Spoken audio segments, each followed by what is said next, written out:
नमस्कार, मी विशाल परदेशी. ना कुठे अडणार, थेट प्रश्नाला भिडणार असं म्हणत संवाद यात्रेत आज आपण येऊन पोहोचलेलो आहोत अहमदनगर जिल्ह्यातल्या राहुरी या तालुक्यामध्ये. राहुरीबद्दल वेगळं सांगायला नको.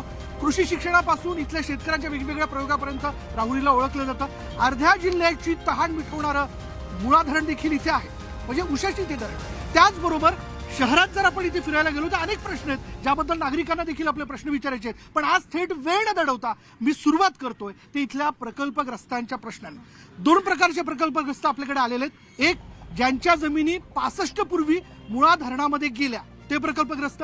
दुसरे प्रकल्पग्रस्त जे आहेत ज्यांच्या जमिनी राहुरी कृषी विद्यापीठासाठी त्यांनी 68च्या अगोदर ड्यू केल्या, म्हणजे 1968च्या अगोदर. पण आज ती दोन्ही बाजूनी जर आपण विचार केला तर तिघांच्या 3 पिढ्या गेल्यात, पण त्यांचं पुनर्वसन, त्यांना नोकरी भरपाई असं काही मिळू शकलेलं नाही. त्यांच्यापासून सुरुवात करू. पहिले विद्यापीठाचे प्रकल्पग्रस्त. आम्ही महात्मा फुले कृषी विद्यापीठ राहुरीचे प्रकल्पग्रस्त आहोत.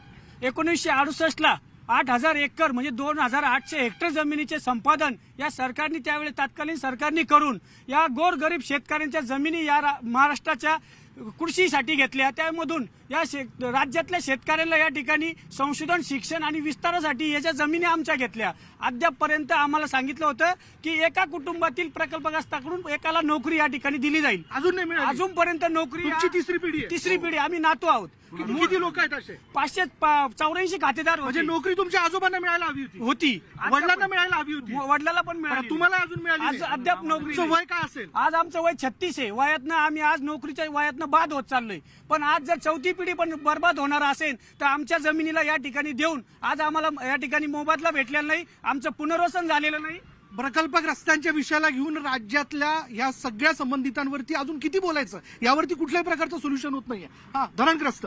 मुळा धरणातून 65 पूर्वी 889 खातेदारांच्या जमिनी गेलेल्या आहे. 1300 हेक्टर जमीन धरणात घेतली, पण अद्याप तिसरी पिढी असताना सुद्धा त्यांनी या सेवेत सामावून घेतलेला नाहीये. म्हणजे हा प्रश्न 2-3 तालुक्यात नेवासा, राहुरी आणि तुमचे किती लोक आहेत असे आमचे एकूण प्रकल्पग्रस्त 320 प्रकल्पग्रस्तांचे. 320 प्रकल्पग्रस्त. तुमचे किती आहेत? 568 पैकी 395 जणांना नोकरी दिली आणि आम्ही 180 ला आमच्यावरती या ठिकाणी अन्याय होत आहे. 180 आणि 320 म्हणजे हा प्रश्न थेट सत्ताधाऱ्यांना उपस्थित केला पाहिजे. बरं, राहुरीबद्दल हे देखील सांगायला हवं, इथे राज्यमंत्रीपद मिळालेलं आहे ते प्राजक्त तनपुरेंना. ते राज्याचे ऊर्जा राज्यमंत्री आहेत आणि शिवाय त्यांच्याकडे इतर विविध 8 खाती आहेत, बरोबर ना? मला खास करून 6 खाती आहेत. मला प्रकल्पग्रस्ताच्या मुद्द्याला घेऊन सांगा, म्हणजे साहेबांचं लक्ष या मुद्द्याला घेऊन.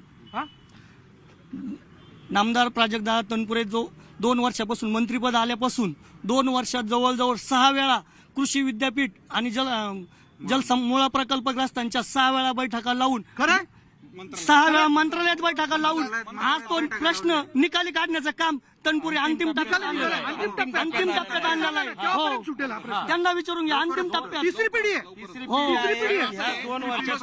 हा प्रश्न आगळण आहे आणि हा विषय जो आहे हा मंत्रालयाच्या आधिपत्याखाली येतो आणि याच्यासाठी मंत्रीपद महत्वाचं होतं आणि अनेक पिढ्या आपल्या राहुरीला मंत्रीपद नव्हतं. मान्य प्राजक्त दादांच्या मार्फत मंत्रीपद आल्यानंतर आणि दादांनी हा पहिल्यांदा हा गळम प्रश्न घेतलेला आहे. ज्यांच्या प्रकल्पग्रस्त आणि धरणामध्ये मुळे जमिनी गेलेल्या आहेत त्यांना नोकरी देण्यात. मला सांगा ना, केव्हापर्यंत सुटेल? मागे 17 वर्ष कुणी घेतला नव्हता हा प्रश्न, पण या 2 वर्षामध्ये 6 मीटिंग 17 वर्ष कोणाची सत्ता होती इथं?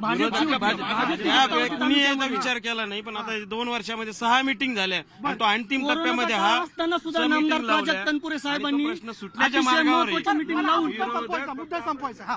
मला सांगा, त्यांनी 6 बैठका लावल्या. नाही, अजिबात मुळाच्या आतापर्यंत, मुळा धरणाच्या आतापर्यंत लागलेलं नाही. आता लागण्याचा शब्द दिलेला आहे, आतापर्यंत लागलेलं नाही. आमच्या आतापर्यंत साहेबांनी बैठक घेतलेली आहे. प्राजक्तदादा तनपुरे याच्यात प्रयत्न करताय. पण महत्वाचं म्हणजे मागील 2016ला जे तत्कालीन मुख्यमंत्री होते यांनी आमच्या या प्रकल्पस्थ शेतकऱ्यांना सुप्रीम कोर्टात नेऊन ठेवलंय आणि ते वाचवण्याचं म्हणजे आमच्यावर अन्याय केलाय मागील सरकारने. हे बघा, हे बैठका लागतात पण बैठकीमध्ये जी चर्चा होते ती वृत्तांमध्ये येत नाही. मग काय आमचा फायदा त्याचा? त्या बैठकांमध्ये निष्फळ का? कारण आमच्याकडे त्यांचं असं म्हणणं बैठका होतात त्यातनं. प्रकल्पग्रस्त शेतकऱ्यांविषयी 9 ते 11 या 2 वर्षामध्ये जवळपास 300 प्रकल्पग्रस्त शेतकऱ्यांना नोकरीमध्ये सामावून घेतला आहे. ज्या प्रकल्पग्रस्तांच्या दाखल्यामध्ये काही अडचणी असतील किंवा उरलेल्यांचं काय उरल्यांचं दोन कृषी मंत्र्यांच्या मंत्रालयामध्ये 2 वेळा बैठका झालेल्या आहे. लवकरच त्यांचा प्रकल्पग्रस्त प्राजक्त तनपुरे हा प्रश्न सोडवणार आहेत. नक्की तो सोडवणार आहे. सोडणार 100%. 100% सोडव. चला मी यांच्याकडे येतो. बोला, तुम्हाला काय म्हणायचं? प्रकल्पग्रस्त धरणग्रस्त जी आहेत हा. ती ज्यावेळेस उपोषणाला त्या विद्यापीठाच्या गेटच्या बाहेर बसली होती हा. त्यावेळेस जे स्थानिक राज्यमंत्री आहेत यांनी त्यांना खोटी आश्वासनं देऊन ते उपोषण उठवण्यावर आलं. त्यानंतर अद्यापर्यंत त्या पोरांचा कुठल्या प्रकारचा मार्ग म्हणजे त्या गोष्टीत कुठल्या प्रकारचा काहीच मार्ग निघलेला नाहीये. हो, म्हणजे त्यांना खोटं आश्वासनं देऊन रात्रीनं त्यांना उपोषण त्यांचं उठवलं. मला कोणीतरी काय म्हणतो? 15 वर्ष भाजप आमदार एक मिनिट तिसरी पिढी आहे, तिसरी पिढी. ही काय जादूची कांडी नाहीये. उपोषणाला बसले 17 वर्षात नाही सुटला. 2 वर्षामध्ये 6 मीटिंग झाल्या. आता एक मिनिट पूरग्रस्त ही काय जादूची कांडी नाहीये. 17 वर्षात काही झालं नाही. 2 वर्षात 6 मीटिंग झाल्या. अंतिम टप्प्यात हा प्रश्न आलेला आहे. त्यामुळे विरोधक त्याचा भाऊ 100% लागणार. 100% प्राजक्त मार्गी लागणार. 100% लागणार.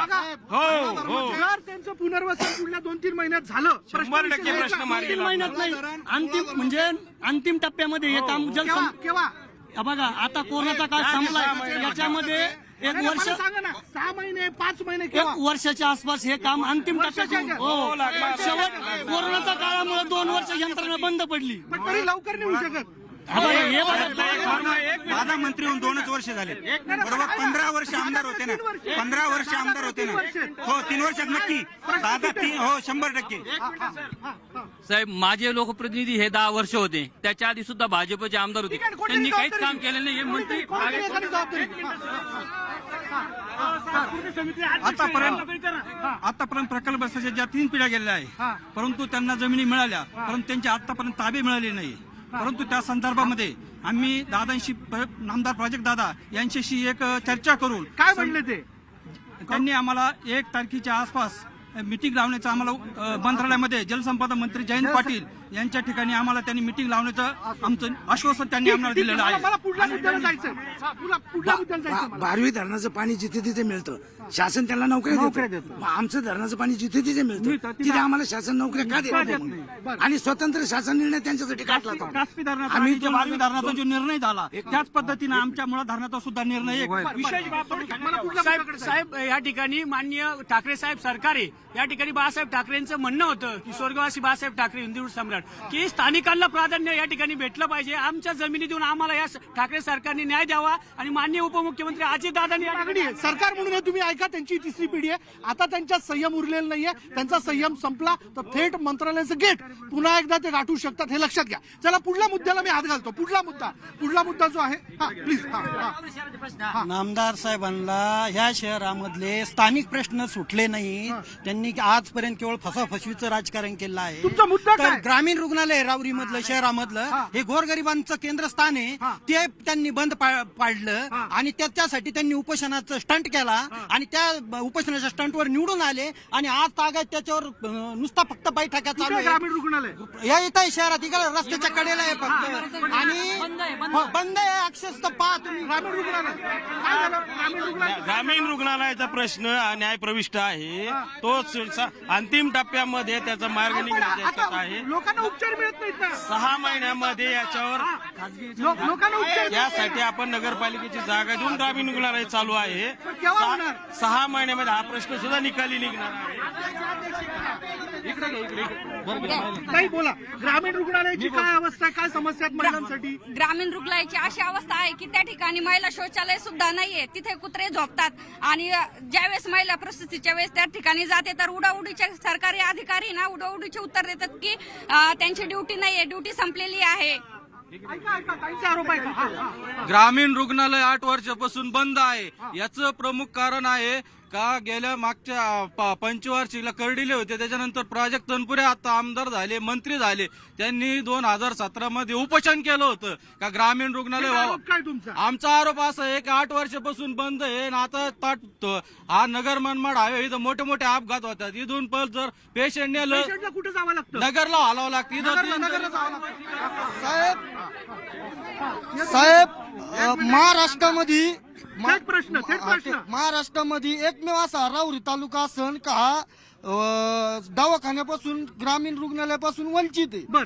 आणि इथलचे जे कोणी सत्ताधारी असतील प्रस्थापित असेल ते जाणून बुजून त्या ग्रामीण रुग्णालयाच्या प्रश्नाकडे हडपण्याचा प्रयत्न आहे. शेतकऱ्याच्या अनेक प्रश्न शेतकऱ्यांच्या मुद्द्याकडे येतो मी. ग्रामीण रुग्णालयाचं उत्तर घेऊन टाकतो.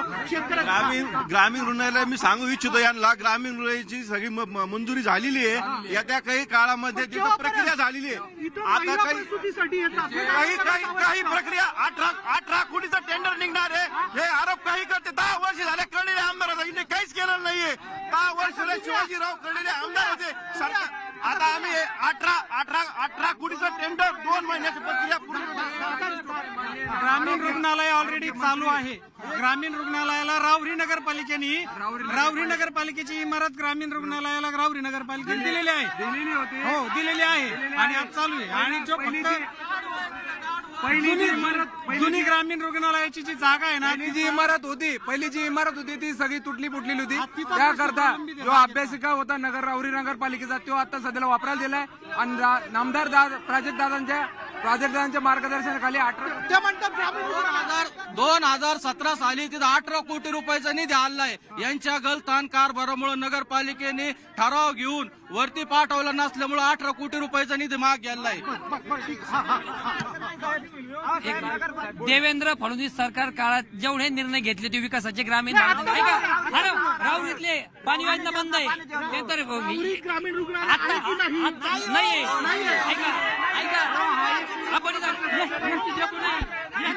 आहे ना, डुकरं बसतात. अक्षरशः डुकरं येतात दवाखान्यामध्ये आज. पाणी योजना ही प्राजक्त दादा तत्पुरांनी मंजूर करून आणलेली. ही देवेंद्र फडणवीस साहेबांनी मंजूर केलेली नाहीये.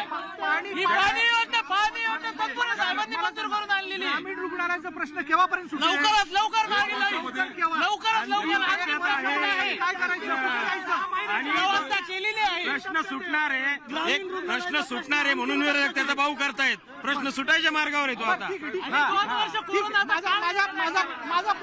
माझा पुढला मुद्दा 1 दिवसाआड पाणी इथं येतं, बरोबर. इथली जी पाणी पुरवठा योजना किंवा त्याच्याशी संबंधित पाईपलाईन योजना ती जुनी आहे असं म्हणलं जातं. आणि एक नवीन फेज योजना जी ती मंजूर करण्यात आली त्याचं काय झालं त्याबद्दल? ती योजना आता पक्षधारी लोक आहे, राष्ट्रवादीची पण आहे, ती आता चालू होणार थोड्या दिवसात. आणि मला एक दुसरा प्रश्न उपस्थित करायचा. एक शेतकऱ्याच्या संदर्भात जे शेतकरी रात्री बेरात्री लाईटला आपल्या शेतीला पाणी देतात, सरकारने काय करावं? दोन्ही पार्ट्या आता सत्तेधारी पण आहे आणि घरी थांबलेले पण आहे. तर बाकीच्या ज्या राज्यामध्ये सरकारने ना शेतकऱ्यांना मोफत वीज देतं, या सरकारने सुद्धा शेतकऱ्यांना 24 तास मोफत उपलब्ध असं महाराष्ट्र. कशी तुमची मागणी? ऐका येतो येणार.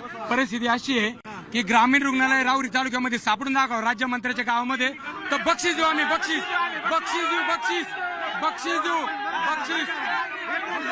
आपण त्यानंतर 40 वर्ष झाले नगरपालिका सत्ताधाऱ्यांकडे आहे. एकही झाड लावले गेलं नाही. पर्यावरणाचा महत्वाचा विषय. येणार मी तुमच्याकडे. येणार. पाण्याचा मुद्दा आहे, इतरही रस्त्याचा मुद्दा आहे, शेतकऱ्यांचे प्रश्न आहेत. ब्रेक नंतर पाणी, शेतकरी आणि इथला रस्त्याच्या मुद्द्याला घेऊन मी प्रश्न घेणार, त्याला वेळ देणार. घेऊयात एक ब्रेक. पहा फक्त न्यूज 18 लोक. आणि ब्रेक नंतर संवाद यात्रेत सगळ्यांचं पुन्हा एकदा स्वागत. आपण बघतो राहुरीकरांचे अनेक प्रश्न आहेत. चला स्थानिक प्रश्नांना मी हात घालतो. पहिला पाणी प्रश्न. राहुरी शहराचा जो पाणी प्रश्न आहे, 10 वर्षापूर्वी या राहुरी शहराची लोकसंख्या व फ्लोटिंग पॉप्युलेशन म्हणजे बाहेरून येणाऱ्या लोकांची लोकसंख्या पाहता या ठिकाणी राजकारण केलं गेलं. थेट प्रश्न काय? पाणी केव्हा येतं? पाण्याची सुधारित पाणी योजना ही मंजूर झालेली होती 28 कोटी रुपयाची. त्याला या राजकारणामुळे उशीर झाला. आता ती लवकरच प्रश्न तो मार्गी लागत आहे. तुम्हाला काय म्हणायचं लागतं? त्यांचं म्हणणं मार्गी लागतं. रस्त्याचा मुद्दा. याच्यामध्ये अनेक वर्षानंतर राहुरी तालुक्याला मंत्रिपदाच्या निमित्तानं सत्ता मिळाली आहे. याच्यामध्ये नगर ते कोलार हा राष्ट्रीय महामार्ग झालाय, परंतु अद्याप रस्त्याचं काम बंद आहे. या ठिकाणी बस स्टँडचा प्रश्न महत्वाचा आहे, या ठिकाणी ग्रामीण रुग्णालयाचा प्रश्न महत्वाचा आहे, या ठिकाणी पोलीस स्टेशन तहसीलदारच्या इमारतीचा प्रश्न महत्वाचा आहे. शासकीय जागेवर अतिक्रमण होत आहेत, परंतु राज्य शासन त्याची कुठलीही प्रकारची दखल घेत नाही. सर्वे नंबर 42 मध्ये 15 हेक्टर 73 जमीन शासकीय जमीनवर अतिक्रमण झालंय, पण ग्रामीण रुग्णालयाला जागा मिळत नाही, एसटी स्टँडला जागा मिळत नाही, MSEBच्या मित्रांच्या सबस्टेशनला जागा मिळत नाही. पण हे सत्ताधारी करतात काय? ठीक आहे, कोण उत्तर देत आहे? थोडक्यात काकांच्या प्रश्नाला.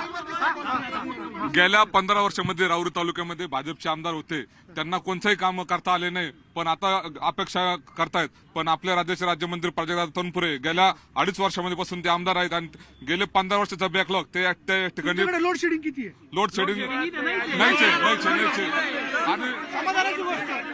समाधानाची गोष्ट आहे. आणि 15 वर्षाचा बॅकलॉग 2 वर्षामध्ये होणार नाही. त्यासाठी प्राजक्त दादा ऊर्जा मंत्री असल्यानंतर आतापर्यंत उंचाकी प्रश्न 277 शेतकऱ्यांसाठी नवीन ट्रान्सफॉर्मर टाकले, तसेच नवीन सात सबस्टेशनची निर्मिती चालू आहे. त्याच्यानंतर काम होतंय. मला सांगा ना, मी स्वतः शहरातल्या रस्त्यांवरनं गेलो, रस्ते तुमच्याकडचे व्यवस्थित नाही, केव्हा करणार आहेत? राहुरी शहरातले नवीन पाईप बर का दादाकडे नगर विकास राज्यमंत्री पद आहे. या मंत्रिपदाचा राहुरी शहराला निश्चितपणे फायदा झालेला आहे. केव्हा? आता होत आहे सर. कोरोनाचा काळ गेला, आता निधी येतोय, काही रस्ते प्रस्तावित आहेत आणि ट्रान्सफॉर्मर खराब झाले ना, पाईपलाईन चालू आहे राहुरी शहरात. बस स्टँडच्या बाबतीत राहुरी बस स्टँडला 17,58,00,000 मंजूर झाले. येणाऱ्या 15 दिवसामध्ये त्याची निविदा निघणार आहे. आता सर्व खर्च केंद्र शासनाने केला, राज्याने नाही. व्हॅक्सिनेशन मला शेतकऱ्यांच्या प्रश्नाला वेळ द्यायचा. शेतकऱ्यांचे प्रश्न घेऊ. शेतकऱ्यांचे प्रश्न. दोन्ही सरकार हे शेतकऱ्याच्या बाबतीत अतिशय अपयशी ठरलेले आहे. प्रश्न अतिरिक्त ऊसाचा प्रश्न आहे. लाखो टन ऊस वावरात उभा आहे. शेतकरी ऊस पेटून आत्महत्या करतोय, त्याच्याकडे कुणाचंच लक्ष नाही. आणि दुसरा प्रश्न, केंद्र सरकारने साखरेची निर्यात बंद केली आहे.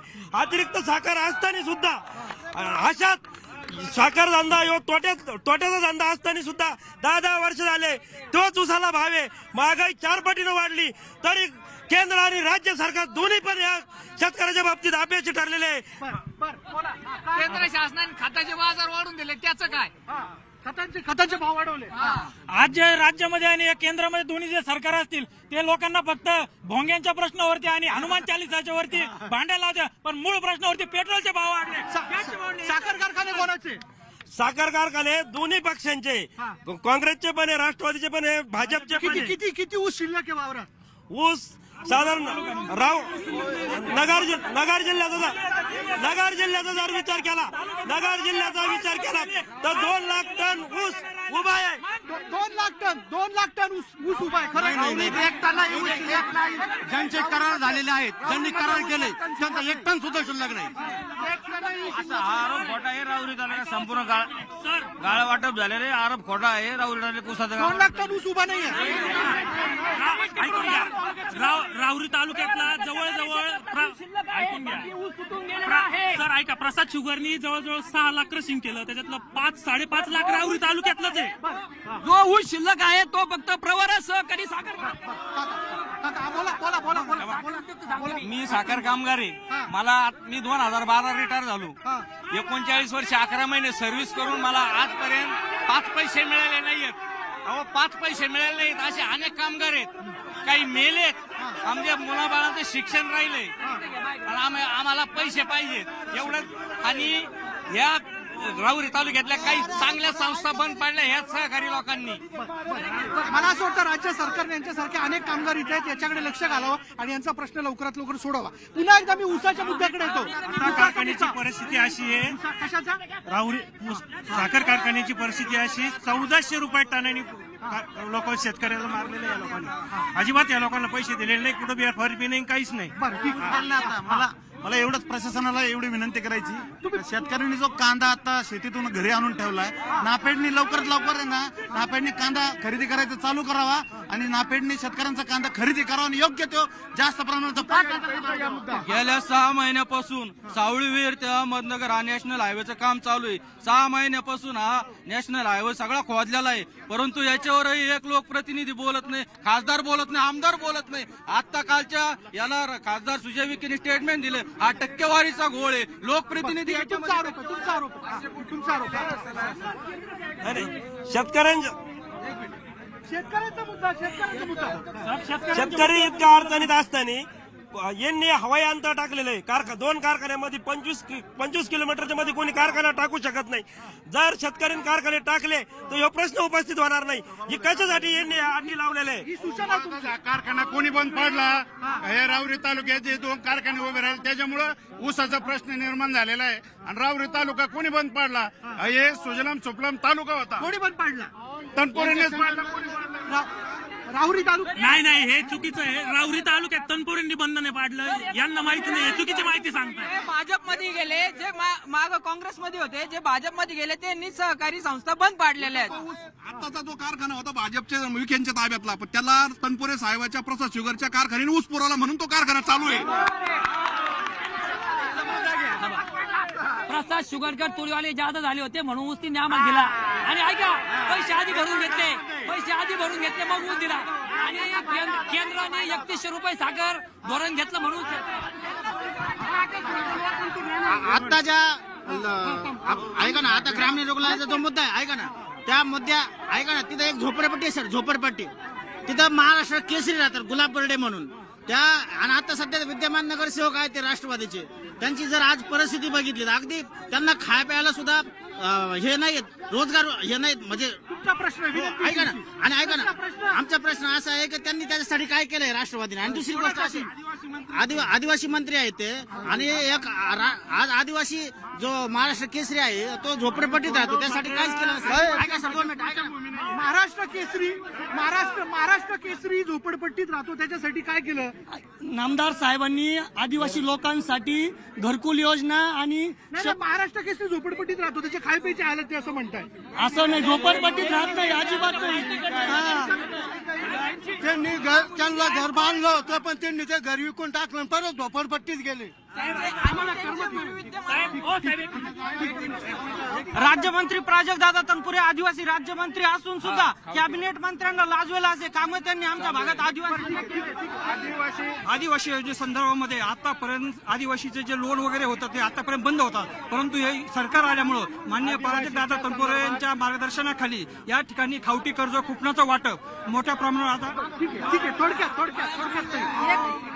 राहुरी तालुक्यातलं 19 गावचं जे पाणी आहे हे मुळा धरणाचं पाणी आहे. आणि हे खेड्यापाड्यामध्ये पाणी देतात ना, तर राहुरी तालुक्यात मुळा धरण असून राहुरी तालुक्याच्या लोकांचे पूर्ण हाल आहेत पाण्याची. आणि